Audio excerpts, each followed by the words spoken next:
And we're live. Welcome back to the LOOPCast Special Edition, Conclave Day 2. I'm happy to be joined by Josh Mercer, live from the ground. And Josh, people are wondering, how's it going? How's everything been? And what do you have to report? Well, I mean, it's a beautiful day here in Rome. And, we had the 2 votes in the morning, no Pope elected, obviously. So we got the black smoke again. And then the Cardinals left the Sistine Chapel and they went back to go have lunch. And, it's Italian lunch. So it's going to take hours, right? And they're going to talk and they're going to meet with each other. And then they went back into the Sistine Chapel after lunch and they're going to have 2 votes this afternoon. And if we don't get we're going to get smoke either way tonight. So it'll either be white smoke, means we got a new pope, or black smoke, which I suspect we'll again get. And then, they'll do the same thing again tomorrow. So I can tell you, it was something else just being there last night. Wow. I thought I had a pretty good spot, and I'm a taller guy, so I can see up ahead and looking at the Sistine Chapel chimney. I mean, it looks so tiny. It's like a toothpick. And I'm like, and then for the first hour and a half, I'm staring, and it's like the sun is directly in the way. And I'm like, you're trying to cover, not to get you blinded by the sun. And then the clouds come, like, I thought that was the smoke. And no, it was the clouds. And then, everyone's like, and then people getting restless and they start clapping. And what do you think about the seagull?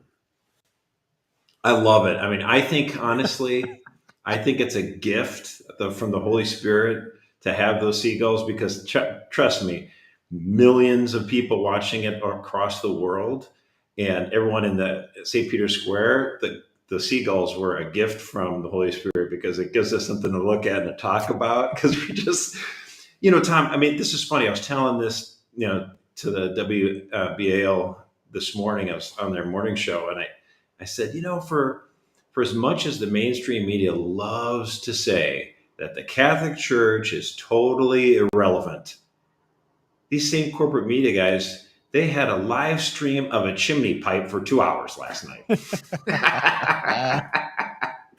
Yeah, I mean, I understand it, because it's hard not to be romantic about the conclave. It's people from all over the world, many of whom barely know each other, don't speak the same languages, really. I mean, they're supposed to speak Latin.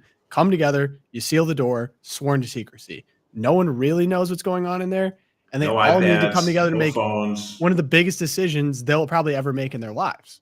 It's crazy. Actually, it's so cool. When he was Cardinal Ratzinger, he made the point that in 1978, when there was 2 conclaves that year, they elected first John Paul I and then John Paul II. But he said during those conclaves, it did impress upon him just the beauty inside of the Sistine Chapel, and not just everyone thinks about the roof of it, but as you come up to vote, what's up ahead with this ginormous image of the Last Judgment, and you're like, he says it really does kind of weigh on you. Like this is a big decision. For sure, it does. So was it Austin Ivory saying dumb stuff about the pep rally homily went 15 minutes, went to 50 minutes. And there was kind of stir over that. I was like, okay, did someone break the oath to secrecy? Did he make that up? I don't think so. First of all, Austin Ivory I'm no friend of mine. I mean, he's blocked me on Twitter. I can't stand the guy. But I honestly think it wasn't someone broke the seal. It's not the seal of confession. But it is, you're not supposed to, it's really not. You swear an oath to secrecy. Yeah.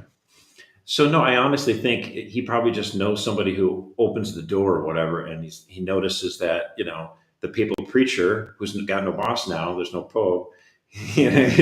Instead of speaking 15 minutes, he can go as long as he wants, and the person who lets him, and then he notices that it takes he leaves like 50 minutes later, and so that's probably just he got a whisper from somebody or something like that.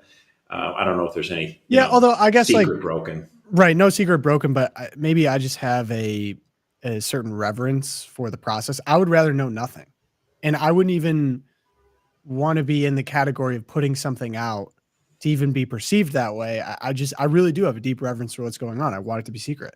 I'm mostly with you. I'm maybe a little bit in between. Like, in other words, I know Edward Habsburg, he's, the Hungarian ambassador to the Holy See, and he's got a great following online, super cool guy. He made the point, goes, I don't want to know any of this stuff. I don't want to know this stuff now. I don't want to know any after the conclave. I get that. I get that. I do think, though, after the conclave is over and a few cardinals want to impress some kind of idea, well, this is what we were grappling with, and this is what we're talking about. I mean, in their discretion, I'll allow it. I don't want, vote totals, obviously.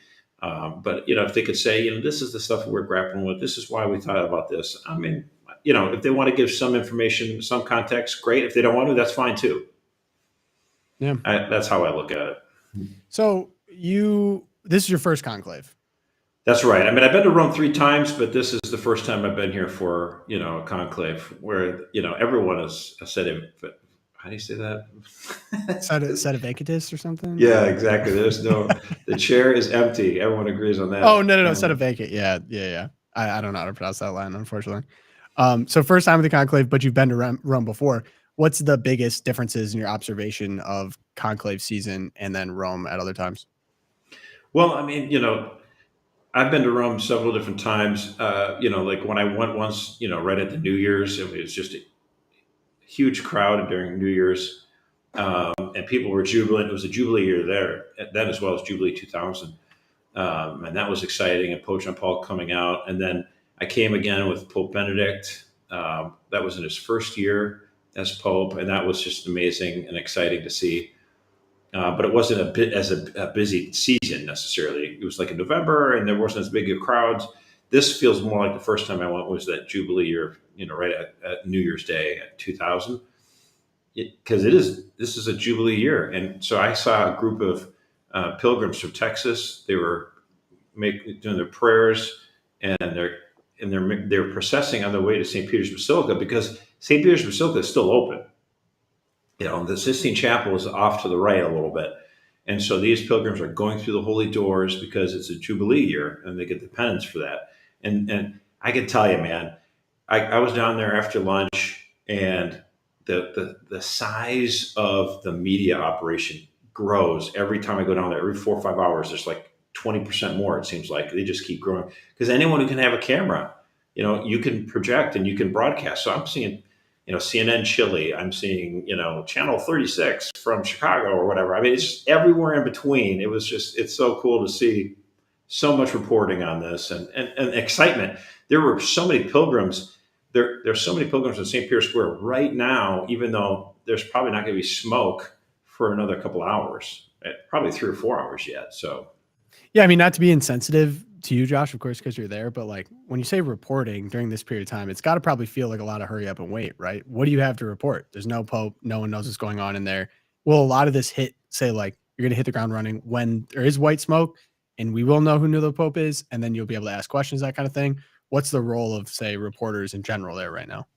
Yeah, there's a lot of hurry up and wait, and the secular media too. They're sort of caught flat-footed. I mean, they're having to rely on Catholic experts. Obviously, we prefer them to rely on experts like Robert Barron, Bishop Barron, or George Weigel or something like that, as opposed to Father James Martin or something like that. And they're craving for so much information, and so anything that can be news, they'll turn into it. So it's like, oh. Well, what would a list of potential papal names say about what the new pontificate will be? Because it is this hurry up and wait moment, For us, with Catholic vote, we know so many Catholics in the Vatican and around the church, and so we're able to report on a lot of news that's happening in Rome here and just cover it. And then, of course, we have our reporters stateside too, which unfortunately, I don't know if you heard about this. The sad news stateside. We had the 500th attack on a Catholic church. That happened just a couple of days ago.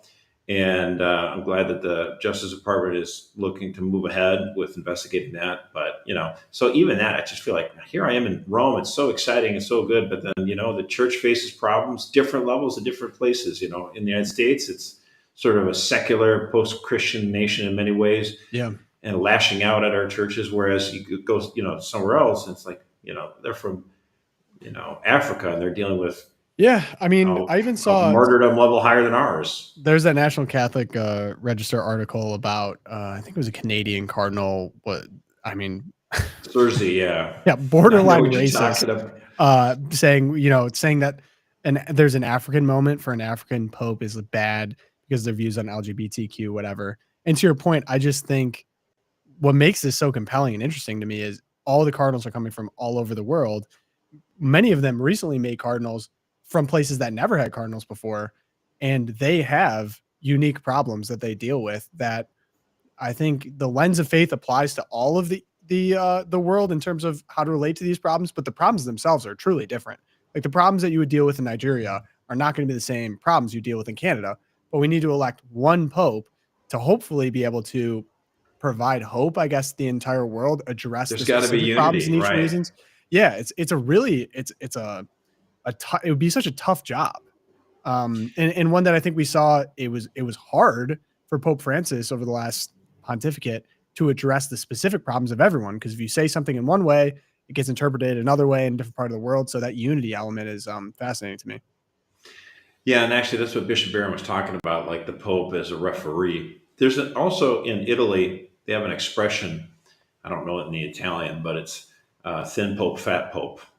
And what it means is after you have a Pope of a certain style and type, then you'll tend to have a little bit of a pendulum swing in tone and that kind of Mm, stuff. So it came, an example is you had Pius the Ninth, very thin, even slender, very very strict, and then the next one is the jolly fat, fat Pope they call him, John the interesting. 23rd. So and then you had the gregarious, John Paul II, followed by Benedict, who was kind of a quiet philosopher type. Now, Yeah. both of them were more conservative, right? And that's how I like it to be, like all of them to be Can you be solid. specific about concern? Because I feel like that almost gets lost here. We're not talking about like the American political split. Like, what would you mean by Certainly conservative? not. No, no, yeah.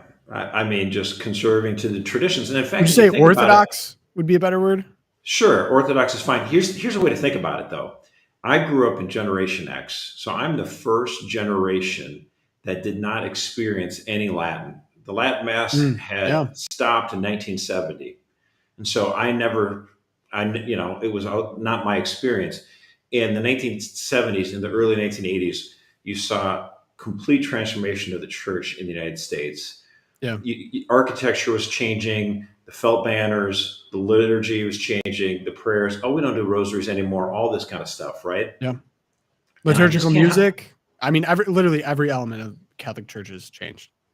The critiques are like it's almost like it's a different church, and I can understand that critique. But here's what I would say. Now, interesting about this, right?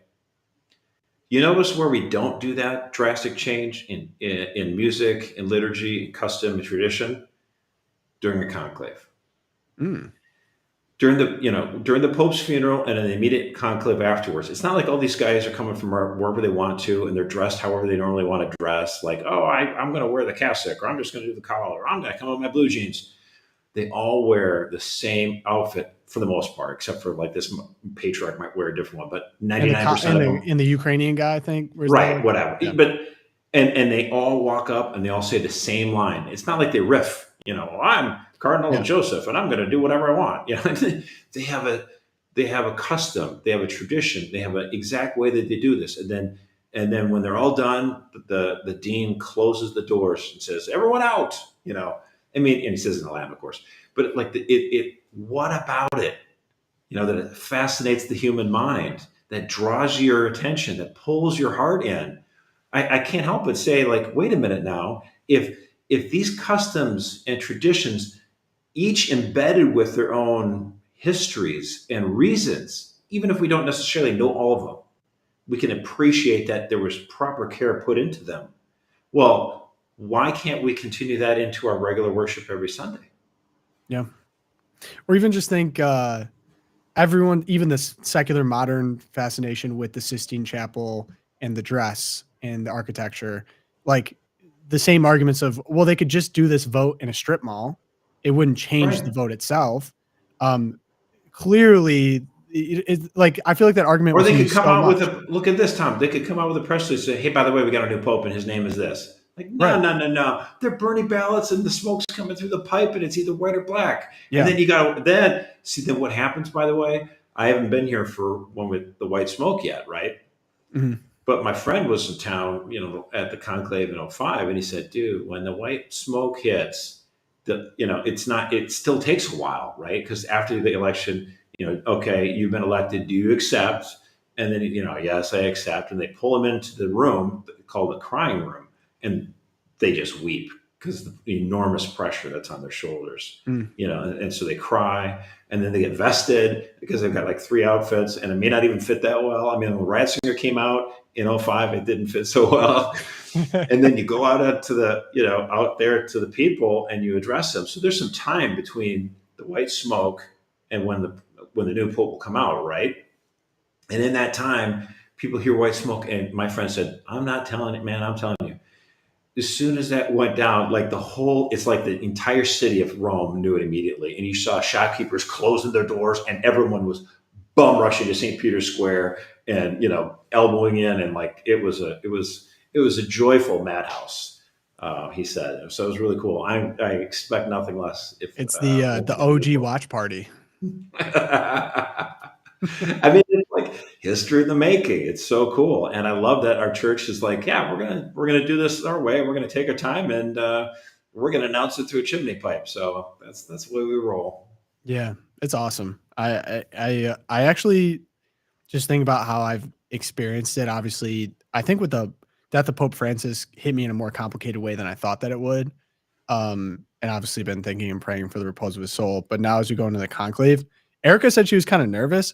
I actually feel kind of like an awe and a wonder about it all again. And it's almost kind of a welcome relief from, as we do this show, we got to talk about tough things, right? Like fights that we're having or divisions that we're having or whatever. But it feels like, for these couple days, everyone kind of stops all that and is just kind of a kid again, like the mystery, the wonder, the awe at the architecture, the process, the dress.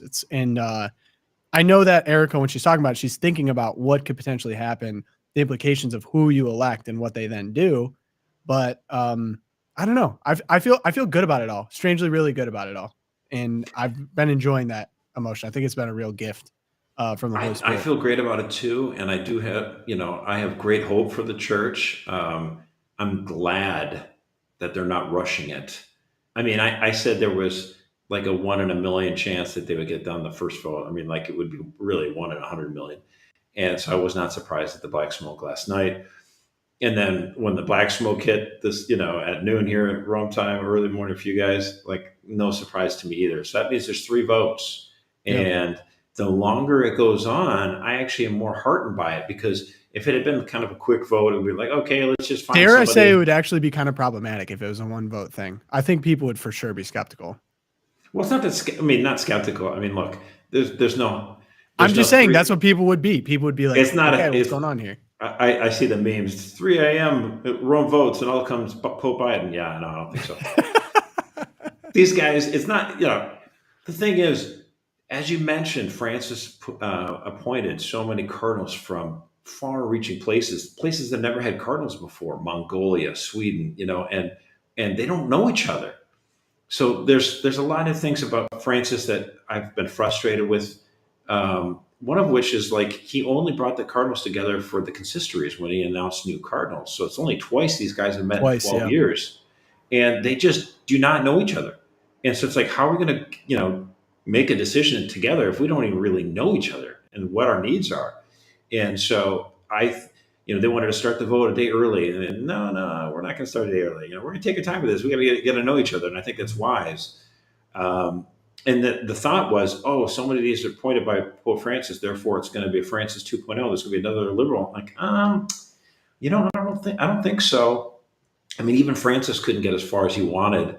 He had to backpedal a little bit on the blessing of the individuals who are in same-sex couples, because the bishop out of Congo, who was head of the African Conference, was so polite but steadfast. He said, yeah, this is not. But again, speaking to the circumstances of the individual places, they have serious AIDS problems in Africa. Like this isn't kind of a fun and games thing for them. Like they can't just, which it speaks to the interesting, unique needs. It's not even that. It's that for them, it's like, all the Muslims, they're fighting. Muslims are killing Christians in some of these countries. And the last thing you want the Muslims to say, like, wait a minute, is this what you support? Is this what Christianity is? And the Catholics in Africa are like, no, it's not. Well, We, and you they know, were also making cultural arguments like this is incompatible with the culture, with Nigerian culture, with right. African culture writ large, African Christian culture, which I think is true. So again, you have fewer cardinals from Italy and a lot more cardinals from Africa and around the globe. Now, when you mentioned the Cardinal Cerny out of Canada, I cannot remember how to say his name. And honestly, he's like, oh, I'm not sure we really want an African pope right now. It's interesting because we as conservatives are like, dude, like if I said this, you'd totally call me a racist. I can't want an African pope any harder. I I think know. it would be incredible. As someone said in the chat, give me white smoke and a black pope. Let's go. I love it. But the Cardinal fact Sarah. is, but the fact of the matter is, I think what he's getting at is, this classic Western smug attitude. I don't know that it's necessarily skin color basis, but it is nonetheless odious. It's like, oh, well, Africa is not sophisticated like we are in the industrial West. It's like, buddy. And every once in a while, you find these people on Twitter like, boy, the conservatives are going to be really surprised and pissed when a black guy gets elected pope. I'm like, brother, you have no clue Yeah, what you are talking about. Yeah, no, yeah. We have someone internal was just like, it's just going to completely reveal the real like petty grievances of like Western liberals if an Well, I African mean, pope is Tom, elected. I got to tell you, I mean, this is an experience that I had, growing up in the 80s and 90s that, maybe you're not as much aware of, and I'm not trying to say it in a bad way, but like all the lefty Catholics in the United States were begging and pleading for the church to be more like Latin America. And this is when the Cold War was still going on, and there was Soviet influence through Cuba into Latin America. And there's a lot of Marxism going on. And when Pope John Paul II went down to Latin America, he would just say, he actually got lost school one time because this one priest was like such a communist. And he actually apologized later, but I was like, yeah, dude, I love it. But all the liberal Catholics in the United States were like, we need a church that's more like Latin America and, so much more understanding of politics and economics, and the church is all wedded together. And, it was because they wanted socialist economics is what they wanted. And they thought Reagan was so oppressive and terrible. And I think that's kind of one of the reasons why Cardinal Bergoglio, now then became Pope Francis, had sort of a negative view of the United States because he came, not that he came of age, but in his prime time life, he had this experience of, U.S. influence in Latin America, not always welcome, even though I think we were on the side of angels. Well, So, if you looked into the revolutions in Argentina in the 40s oh and yeah. 50s, it's But so nuts. my point is, like, the Catholic left loves, now that was their big thing. They loved the social justice movements of Latin America in the 80s and stuff like that. And so then you'd think, oh, surely here in the 21st century now, you'll love the Catholic Church in Africa. Yeah, no, they don't. Wait, what do you mean by that? I mean, again, it's like, the Catholic Church had been so European dominant for, 19th centuries naturally, right? And then the Catholic left is like, we need the church to be much more like Latin America, and look at all these other corners of the planet where the church is vibrant and strong. And they said that in the 80s because they wanted more.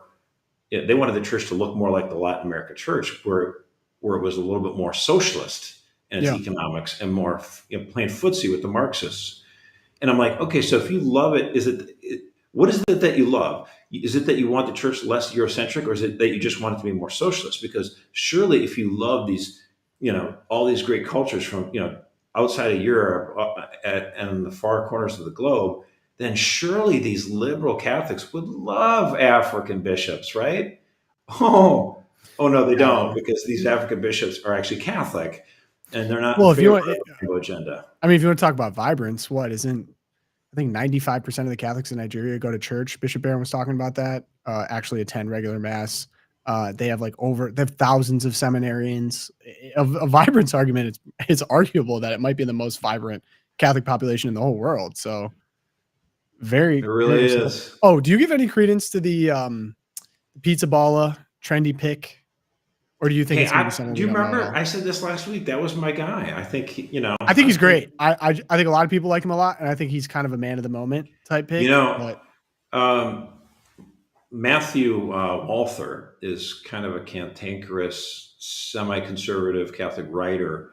I find him to be very interesting, but he's not like predictable, like. And he said, "Well, I talked to some of my trad friends, some of my conservative Novus Ordo friends, some of my lefty Catholic friends, and there's a surprising agreement with all of them. They really do like Pizzaballa for different reasons. They all see a little bit of them in him, and I think another reason why he's climbing the ranks in terms of what people think it's going to be, because who can know, obviously, right, what's going on inside the Sistine Chapel. But I think the same reasons why he's resonating with a lot of people is actually probably a reason why he's probably doing considerably well in the conclave, whether he gets elected or not.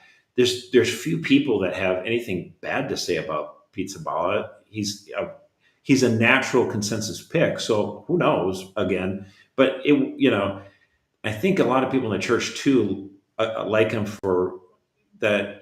He's standing up for the Christians in Gaza, as you've been a good voice on that as well. It's not going to be immediately like, oh, I must support Israel. He, in fact, offered himself up in exchange for the hostages. I thought that yeah, was just a great, not an empty gesture. I mean that in the most Christ-like way. It was a great uh, move by him to try to move peace along. yeah, So, he's up there as a possible pick. We'll see. Time will tell. But I wouldn't be surprised if it were him. yeah. He's so interesting because he's Italian and He is Italian. Yeah, he's he's been in the very Holy well Land for about educated. 25 years now. He knows like 3 or 4 languages at this point. Easy. He's Yeah, super four fluent in plus. Latin. If you watched him reading his Latin, super fluent in that. It was Someone even crisp. joked that he has his drive-by like ring kissing down. Like there's people kissing rings and they're walking by. And he just like threw it out there, kept rolling. But yeah, I mean, I think especially Tom, what would be funny? what? So we had a Jesuit who took the name of Pope as Francis. Can you imagine if we had a Franciscan like Pizzaballa, who would then take the name Ignatius as an ode to his immediate successor?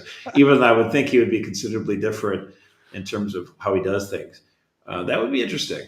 Do you have a I don't know if you've ever heard your most connected order. Do you have like a particular order that you feel most connected to, or Oh, I anyone like like the that? Dominicans for sure. Okay, yeah, you The strike me as a preachers, Dominican man yeah. yourself. Yeah, I think probably the same. I haven't really had like I didn't. My church wasn't a specific order. I wasn't around priests that were of a certain order. Maybe Dominican the most. Like Ave Maria didn't really have an order associated at the time. Erica is for sure Dominican, right? For sure. And she, Yeah. I went to the parish that she went to for a year, and it was run by the Dominicans for about 30 some years. It's not Okay. anymore, but there's actually a different Dominican rite. It's a little bit different. So it's still in English, Mhm. but it's a more reverent Novus Ordo Mass. I love it. Oh, is it the Ordinariate? I, Like the what'd Anglican? you It's say? not Anglican. If you say No, no, no, Anglican, no, it's no, fine. no, Okay, no. so not the Ordinariate, right? Okay. No, no, Which we no. did have them come through one time at a parish I was at, and they were great too. They had a cool mass, very reverent Novus Ordo, but they used the Old English, which I thought was kind of cool. And the guy was married, but then came in. There's like Yeah, this yeah. door that was open to him, basically. Anyway, where was he going with all this? Oh, Pizza Ball, I think interesting to think about the discussions going on as someone that has thread a very tight needle, is very clearly very intelligent, understands doctrine, speaks Latin well. I think a very savvy politician. I do think, like you were saying, him offering himself up, I think it's sincere. But if you think about navigating the media climate around the Middle East, particularly Israel Gaza right now, successfully and coming out without major scars or major scandals or one side really hating you or the other, I think that's borderline savant. I don't even know how many Cardinals could even do that. So I think in terms of pure talent, and then he also kind of has that And you understand your faith. familiarity. You understand Yeah, what it means to be Catholic when you're in the Holy Land. You have Jews, you have Muslims, you have Catholics, you have you have Eastern to. You Catholics. have I to. mean, There's no way to kind of be halvesy on anything. Like, and everyone there, obviously takes themselves super seriously. You don't have the luxury of kind of half believing something. Like you have very serious Muslims, very serious Jews, and then very serious Christians and Catholics there. Like ethnic Christians basically have been there since the Cardinal, beginning of Jesus. yeah, Pizzaballa said, we're not all the same. These religions aren't equal. Like there are differences. It was just like just refreshing to hear that. It's like Yeah. yes, there are differences. Yeah, no more hand holding ecumenicalism or whatever. That stuff drives I me mean, crazy. ecumenism is fine, if it's heading towards a truth, and that ultimately, as Catholics, we believe that truth is in Jesus Christ. So, How's Brian doing in all this? Is he out there with you? no, Brian actually he was here for a good 2 weeks. He was here for the funeral for the Holy Father, Mm, and then Brian then he's back stateside. He's got work to do there, yeah. and but so we didn't actually even cross the. I mean, obviously, I look. I know he's still ongoing nomination. Doesn't want to think about it too much, but how crazy is it that he's appointed at this time of a conclave? How many ambassadors have even been a part of that? It's like the most interesting time probably to be around the Vatican, and he might get appointed at the same time we get a new pope, and like that new pope's Well, gonna just have think to about this. so cool. We've only, the United States only established diplomatic relations with the Holy See in 1984. Okay, Wow. so this is only the third conclave. Because you had a conclave in 2005, 2013, and now. So yeah, I mean it's not that frequent that there's been, and so we made the point to the United States Senate, hey, I'm not trying to rush you. You do you on your time frame. They're similar to the cardinals in the Vatican. But I said, it would say a lot about the different diplomatic relations between the United States and the Holy See if we could get, President Trump's pick for ambassador, our good friend Brian Birch, to be confirmed. But again, we don't want to be seen lobbying too hard, but we think it makes sense. As we will have the I mean, installation of a new pope, hopefully it not soon. only makes So sense. I know Brian. I know he's going to do a fantastic job. He would be a humongous service to both the Vatican and the United States, as he's just a sincere Catholic guy, understands the landscape well, and can communicate and be very diplomatic. I think it's basically a disservice he's not confirmed yet. He's going to do an amazing job. yeah, so I mean, and again, one of the things that what that special relationship, obviously, between the United States and the Holy See, forged in many ways between President Ronald Reagan and Pope John Paul II, and they did so much to unite on behalf of religious freedom all across the world, but obviously taking on the atheist, Soviet Union and breaking up the Cold War in so many ways. That was so wonderful. I think there's an opportunity when we have this, a new pope to bring that relationship back. I mean, you do have an interesting transition going on in the world right now. There are, corporate left wing, billionaire forces, these elites that are in control of way too many institutions, and whether it's the media or Hollywood or just now even corporations. You used to think corporations were so in love with money that they must be Neutral. free market, but they're Yeah. not. I mean, they're willing to go along with all the woke agenda too.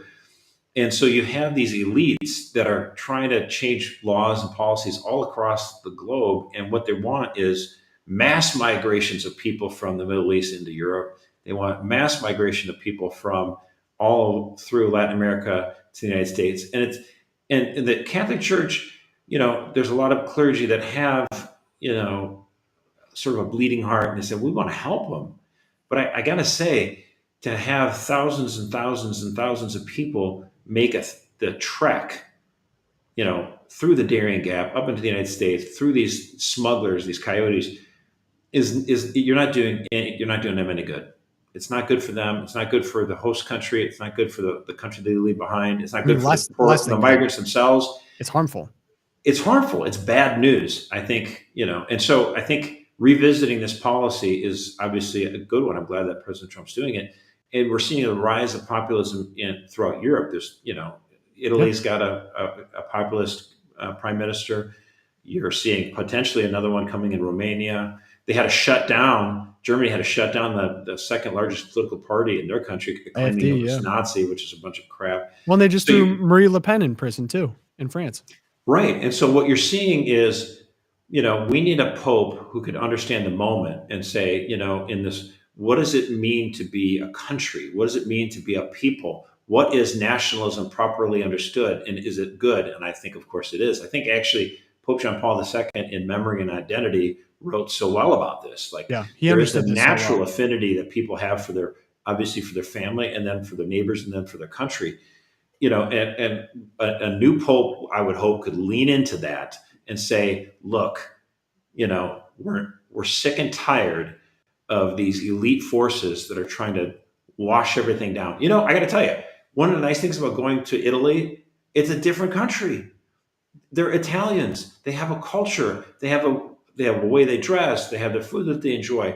I would hate to come to Italy, fly all the way to Rome, and have restaurants and just clothes and everything be completely interchangeable than if I was in Dallas. I mean, what would be the point? It I would mean, be stupid. Josh, you did go to McDonald's though. Yes, okay, I have but to. Come on, man. I did pass by Burger King and I did not go in.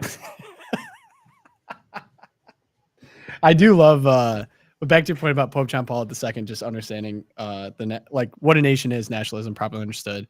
Some of his love letters to Poland, they were speeches that he gave. It literally just brings me to tears. Like how much he loved Poland, the Polish people.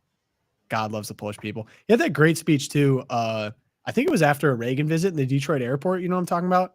America, I love you. America, you're so Defend beautiful. life. That's my favorite Defend life. speech. Oh man. And it's great. There's only audio of that, right? There's no video. Dude, I finally found the video for that after you years did? of looking for it. I did. I can never find the video for that. It's transcribed and there's audio, but I've not seen the video. It's the best. Yeah. He's America, amazing. I love you. That's my favorite. So anything else for the people on this impromptu live stream? Well, hey, look, thanks for everything you're doing for the coverage. We have, reporters on the ground, McKenna, Alex, Kelsey. Kelsey just did an NBC hit. I think we shared that with our audience today. I mean, she did phenomenal.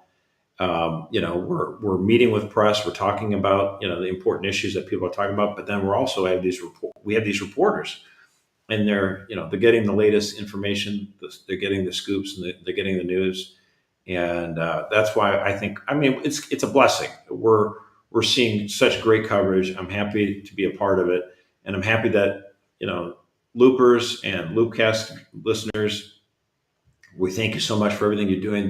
You make this possible. We're doing this because we want, we love this. We know you love it too. We're just here to share everything we can, and it's just a cool experience. We love it. All right, Mercer, go watch the Pope and get some gelato.